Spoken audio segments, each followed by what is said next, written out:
is there any particular way that you have to hold the pen or pencil? Many people say you have to hold it this way, but I say that there is no correct way of holding a pencil. What does it matter if you hold it this way? What does it matter if you hold it this way? What does it matter if you hold it this way? As long as you can write. So it depends on the person, and whichever way they are comfortable in, they should hold their pencil. So we should not force a child to hold it in any particular way, because the child may not be comfortable in that way.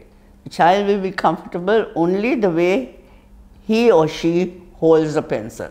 Beginning of writing, we work like this. Pre-writing patterns.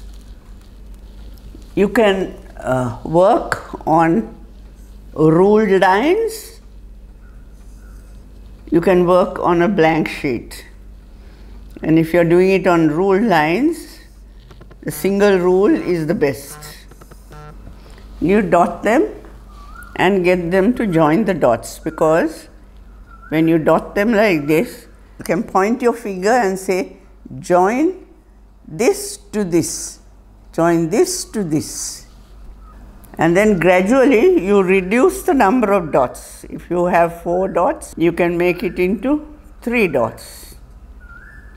Then you reduce it into 2 dots. Then you have 1 dot. And then you have no dots. To improve your fine motor skills before writing, you have to get them to use the fingers. And often you can get them to take little things, like even a matchstick, can put it back into a matchbox, and small stones into another container and things like that, or paint the fingers and get them to use the finger painting using all 5 fingers, right? And then when you want them to color, you do not use a big area for them to color, because this for them is very difficult, and it is using your entire arm, which is gross motor. So this is fine motor. So what you do is you draw small circles and get them to color inside.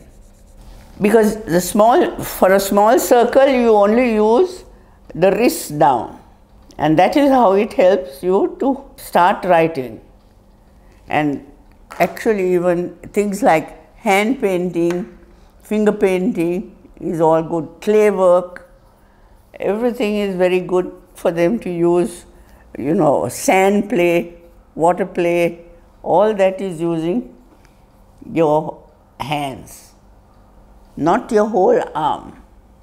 Once you are able to do the pre-writing and work without guide dots, and you are able to draw straight lines, cross lines, and circles and things like that, then you start doing letters.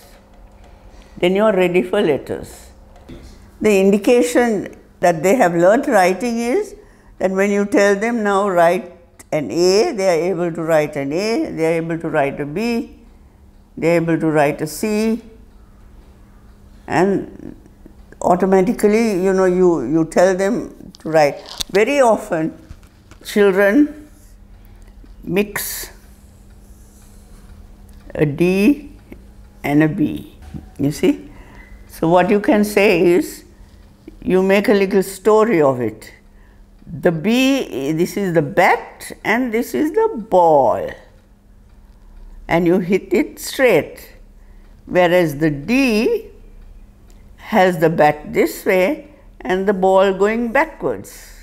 Or just make up some kind of a story about it. And then the child will always remember that the D is the other way around and the B is going forwards. The child's writing could be a little squiggly, a little something else. You see, now my writing at even my age is awful. So there are some people who have terrible writing, some people who have absolute perfect writing. So there is no way to say that one's writing is better than the other, or you can't write, you can write, you know, that type of thing. And fortunately nowadays, we have got computers, so we don't need to write at all. And you just type your message or letter or whatever. So it is so much easier in this day and age. The whole idea is that you learn to write the shape of the letter, and whether you write it perfectly, I mean, I can't write perfectly, or a child writes, I mean, that doesn't matter, you see.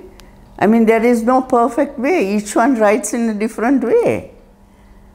And as I said, each one develops in a different way. Some may be writers, some may not be writers. Some may be speakers, others are not speakers. Often people ask if there is a time frame that a child can write and read or do maths, make additions, be able to do additions or subtraction. No.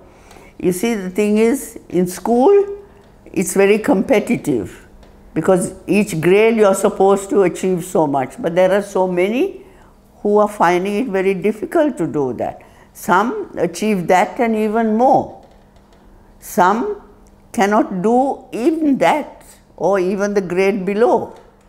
You see, because each one develops in their own way and each one has their own strengths.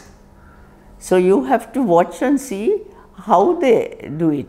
You know, I mean, whether they can or they can't, whether they need help or they don't need help. And the main thing is never hold their hand and help them to do it. If you hold their hand, they expect that all the time. And they will never learn to even write a crooked letter. So let them do it. They will do it if they can. They will never write a letter if they can't. Instead, they will phone somebody and give the message. They are able to verbalize better than they can write. So they will then verbalize instead of writing.